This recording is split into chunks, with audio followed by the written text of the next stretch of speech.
My name is Bronwyn Benty. My name is JC. My name is Cadence Bunga. My name is Billy Liskowicz. My name is Eric Lilico. My name is Ashlyn Tilkat. My name is Jade of Sear. My name is Nicole Bear. My name is Avery Hunt. My name is Tiana Chorney, and this is The Portrait Project.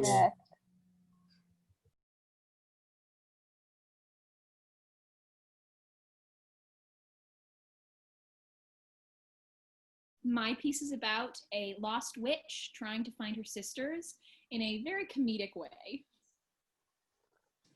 My piece is about a woman confronting somebody who has regressive ideas about gender and art at a party. My piece is about the control the media has over people and the pressure from society to portray the perfect image. My monologue also features themes of feminism, plagues, and expectations. My piece is about a woman confronting the views of getting ready and looking your best to feel your best and faking it when you don't have the confidence.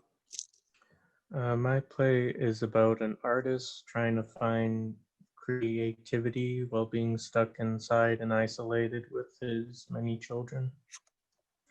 My piece is about a young woman weighing her choices in regards to leaving for a new job and for a new world or staying home. And she is reflecting with her closest friends, which are some trees.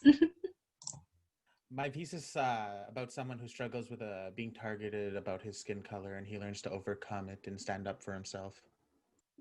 This is about pain and a woman's struggle with her pain and people's perceptions of people with disabilities, I guess. My piece is about a scorned woman regaining her agency in these troubling times with a focus on toxic relationships and the overview theme of isolation. My piece is about a woman dealing with her chronic nightmares and not being believed by her husband while also dealing with substance abuse. My portrait is The Magic Circle by John William Waterhouse. I originally was going to choose a different Waterhouse picture, and I was starting to do my research on him, and I saw the title The Magic Circle. I'm a huge fan of fantasy, and so I clicked on it just to see what it was, and I absolutely fell in love and pretty much chose it on the spot from then. My portrait is Portrait of a Young Woman by Gerda Wegner. I knew that I wanted to do a portrait that was painted sometime around the 1920s because they were in a very similar situation to the one that we're in. And I was drawn to that specific portrait because I really liked her facial expression. She looked like she had something to say, and I thought that I should write it. The portrait I chose was Woman at Her Toilette by Berthe Morisot. I was drawn to this portrait because of how deflated the character looked in the portrait. I wanted to be able to use my piece to expand on the idea of should we do something we don't agree with to make others happy, or is it important to always fight for what we believe in? Due to how the portrait features a woman begrudgingly getting ready, I figured this was a great platform for my idea. My portrait is Portrait of Madame X by John Singer Sargent, and I was first initially drawn to this portrait by the elegance that she portrays in the portrait, but I fell in love with her in the backstory of that she was a feisty woman in her time, and I thought we could use a feisty woman in our time, so I brought her forward. I chose the portrait titled Self-Portrait by Tintoretto, and I was drawn to it because of how the man in the portrait seems to stare right out at you when you look at it, and I thought he looked kind of familiar to me when I have my hair grown out more.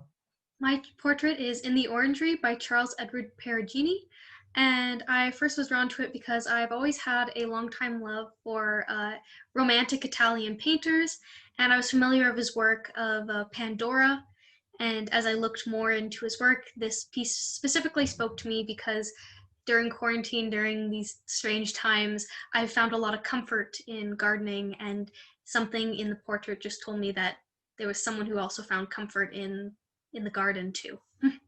When looking into the portrait, I wanted to show a piece that no one really knows, and the piece I ended up going with is called "Social Disconnect 3" by Joshua Mills. It really drew my attention because the feeling of despair and alone just really resonated with me, and that's why I decided to choose that piece. When I was first looking for portrait to choose, I knew I wanted to do something from an artist with a disability. And during my Google search, I found Frida Kahlo. And I'd known ahead of time that she did have a disability. So I knew she was on the list. But then I found this portrait that I chose called The Broken Column. And it took my breath away when I saw it. And it was very raw and honest, I thought. And it caught my attention right away. I chose Freya's Tears by Gustav Klimt. Firstly, because I've always had a love for Norse mythology, and in the isolation of just the face, I thought it would be a very interesting concept to play with. And I also saw myself within the pain this woman feels, and that many can see themselves in during these troubling times. So I picked The Nightmare by Henry Fussetti, and I picked it because I've always been drawn to kind of macabre images, and this one really stood out to me. Also, it's referenced in a lot of horror media, so I was very drawn to that.